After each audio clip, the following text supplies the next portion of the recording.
The wind bit through my old coat as I stepped out of the black car, staring at the towering glass building in front of me.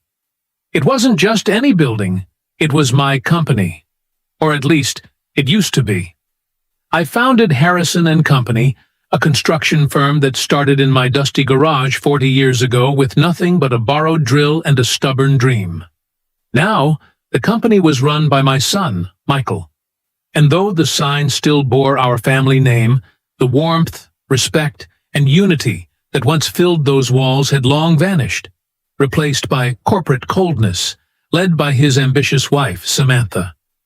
That morning, I had come to visit quietly. I hadn't seen my son in months. He was always too busy, always in a meeting. But I missed him. So, I told my driver, let's drop by. Maybe I'll surprise them. Little did I know, the surprise would be mine. When I entered the lobby, the receptionist, a young woman with anxious eyes, looked up. "Good morning, sir. How may I help you?" "I'm here to see Michael Harrison," I said with a warm smile. "Tell him his father's here." She blinked, unsure, and made a call. A few moments later, Samantha swept out of the elevator, her heels clicking sharply on the marble floor. Her designer suit and polished smile could have fooled anyone except me. "Mr. Harrison," she said coldly, "what are you doing here?" "Visiting my son," I replied. "Is that a problem?" Her smile hardened. "Michael's in a meeting. You can't just walk in without an appointment. Please." You'll have to leave. Her words stung, but I held my ground. "Appointment? I'm his father, not a client." Her voice rose, cutting through the lobby air like a knife. "Get out!" she yelled. "You can't just walk in here like you own the place." And then, silence. Everyone in the lobby froze. Every staff member turned their head. I stood there, still, my old hands clutching the hat I had worn since the early days of building this empire. Just then, James, the head of security, stepped forward, his face pale. "Ma'am," he said slowly, "you might want to lower your voice." That man is Mr. Arthur Harrison, the founder of this company, our CEO. The color drained from Samantha's face. You see, even though I had handed the day-to-day reins to Michael, I had never legally stepped down as CEO. I still held the controlling shares. I just didn't interfere much, trusting my son to handle things. But trust, I learned, is a fragile thing. Samantha's tone changed instantly. Oh my goodness, I didn't realize." "It's all right," I said quietly. "You didn't know." But the way the staff stared at her told me they'd never forget this moment.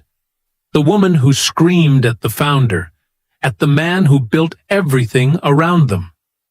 "Tell Michael his father will be in his office," I said calmly, walking past her toward the elevator. The truth is, I hadn't been to that office in years.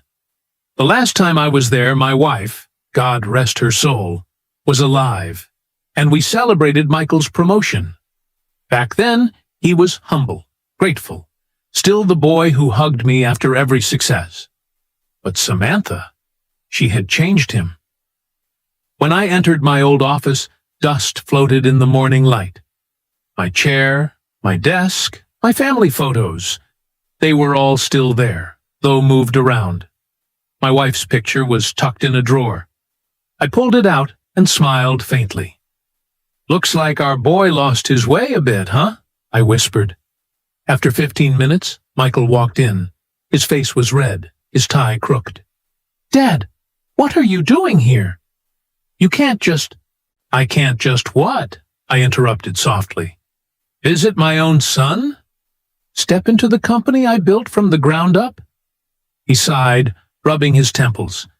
"You know how things are now. Samantha handles most of the operations.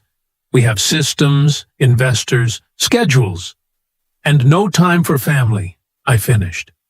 He looked down, ashamed. "It's not like that." "Oh, but it is," I said. "Do you know what your wife just did? She screamed at me, told me to get out, right in front of your employees." He froze. "She what?" I leaned back. "I didn't come here to fight, son.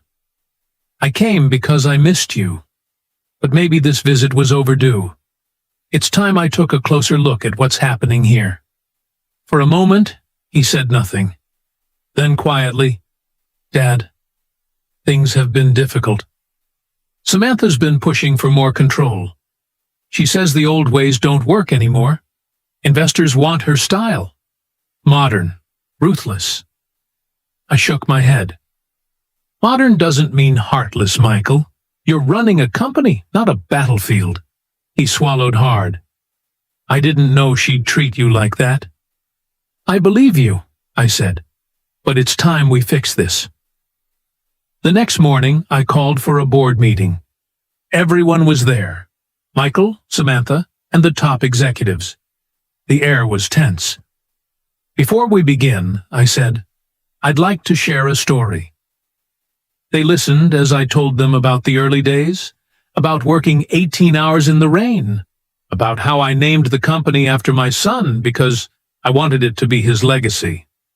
"But lately," I said, "I see the company turning into something I don't recognize. Fear replaces respect. Arrogance replaces integrity. That ends today." I turned to Samantha. "You're talented, I'll give you that. But this company's success isn't built on shouting or power. It's built on trust, loyalty, and family." You forgot that she looked down, silent. Then I turned to the board. "Effective immediately, I'll be resuming an active role as CEO for the next 6 months. We'll rebuild this culture together. And we'll remind everyone, including family, what Harrison and Company stands for." The board erupted in quiet murmurs. Michael stared at me, speechless. After the meeting, he followed me out. "Dad, are you sure about this?" I smiled faintly. "Son, you built skyscrapers. I built you, and I won't let either of you fall weeks past." I came to the office every morning, greeting employees by name, asking about their families, reminding them why they mattered. Slowly, the atmosphere changed. Smiles returned. Work flourished. One day, Michael came into my office, tears in his eyes. "Dad, thank you. I forgot what this place was about. Samantha's stepping down from operations.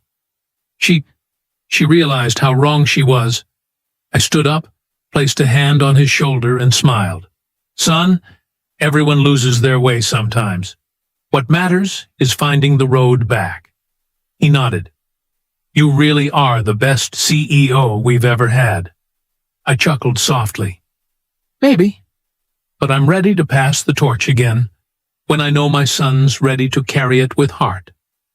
As I walked out of the building that day, the same staff who once watched me get yelled at now stood tall, smiling, greeting me with respect. And as I looked up at the glass walls reflecting the golden sunset, I whispered, "Not bad for an old man who was told to get out."